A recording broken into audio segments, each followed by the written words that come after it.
இன்றைக்கு இந்த சபை திறப்பு விழாவுக்கு வந்திருக்கிறவங்க யாவரையும் கர்த்தர் தாமே அப்படி நாமத்தினாலே நாங்கள் வாழ்த்துகிறோம், ஆசீர்வதிக்கிறோம்.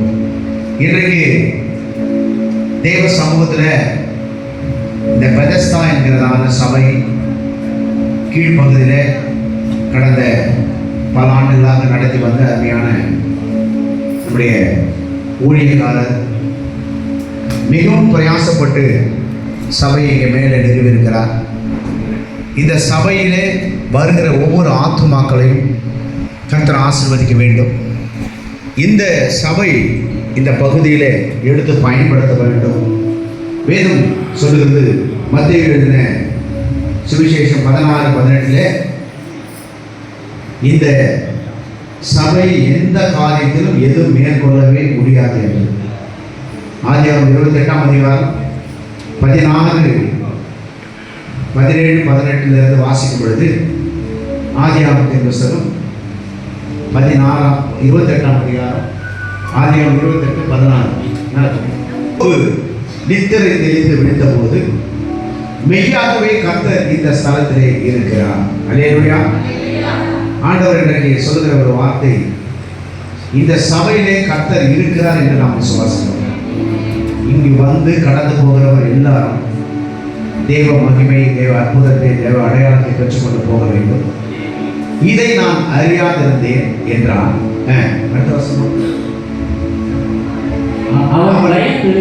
இந்த ஸ்தலம் எவ்வளவு பயங்கரமா இந்த ஸ்தலம் எவ்வளவு பயங்கரமா இருக்கிறது. இது தேவனுடைய வீடே அல்லாமல், இது தேவனுடைய வீடே அல்லாமல் வேறு அல்ல. இந்த சபை வானத்தின் வாசல். வேதம் சொல்லுகிறது, ஆகாய் 2ஆம் அதிகாரம் 9ஆம் வசனம் சொல்லுகிறது, கீழே ஒரு சபை நிறுவப்பட்டிருந்தது. அந்த சபை இன்றைக்கு இந்த மாடியிலே இங்கே விஸ்தாரமாய் கட்டப்பட்டிருக்கிறது. முந்தின ஆலயத்தின் மகிமையை காட்டிலும் பிந்தைய ஆலயத்தின் மகிமை பெரிதாக இருக்க போகிறது. தேவன் இந்த சபையிலே தங்கி ஸ்தாபரிக்க வேண்டும்.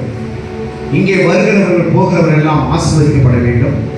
அது மாத்திரமல்ல, இந்த சபை நிறுவன பண்பு அநேக சத்துருக்கள் இந்த பகுதியில் எழுப்புவார்கள். அருமையான ஊழியக்காரனையும் ஊழியக்காரமாகவும் அவர் கொடுக்கப்பட்ட அருமையான மகனையும் கர்த்தர் எடுத்து பயன்படுத்த வேண்டும்.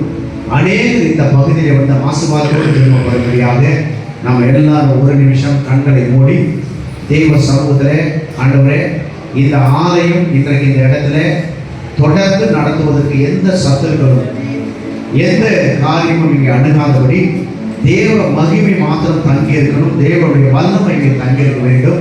தேவன் முந்தின ஆலயத்தின் மகிமையை காட்டிலும் பிந்தைய ஆலயத்தின் மகிமை பெரிதாக இருக்கும் என்று சொன்ன வார்த்தையின்படி இந்த சபையிலே மகிமை தங்கி தரிக்க வேண்டும். எல்லாரும் கண்களை மூடி செபிப்போம். மகா பரிசுத்தமுள்ள நல்ல ஆண்டவரே, இந்த அருமையான காலை வேளையிலே தேவ சமூகத்திலே நோக்கி பார்க்கிறோம். இங்கே இப்படி வாசஸ்தலம் இங்கே நிறுவப்பட்டிருக்கிறது. ஆண்டவரே, அன்றைக்கு கூடாரத்துக்குள் பிரவேசித்தார்கள்.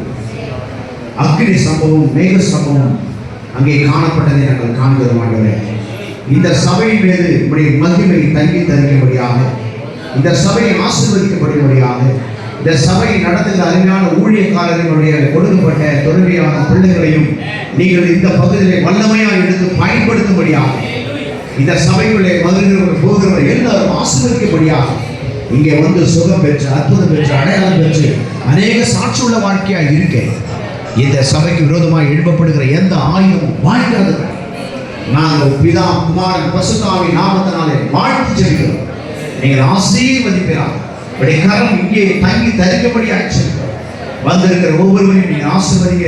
வந்து இங்கே செய்தி கொடுக்க போகிற இந்த ஆலயத்தை திறக்க போகிற ஊழியக்காரனுடைய கரம் இருக்கும்படியாக, நீங்கள் இந்த ஆலயத்துக்கு என்ன வார்த்தைகள் கொடுக்க போகிற அந்த வார்த்தைப்படி நடந்ததை உதவி செய்ய முடியாது. தொடர்ந்து உடைய பாதுகாப்பு கொடுப்பீராக. உடைய கிருபையை போதும் இயேசு கிறிஸ்துவிலே நல்ல பிதாவே.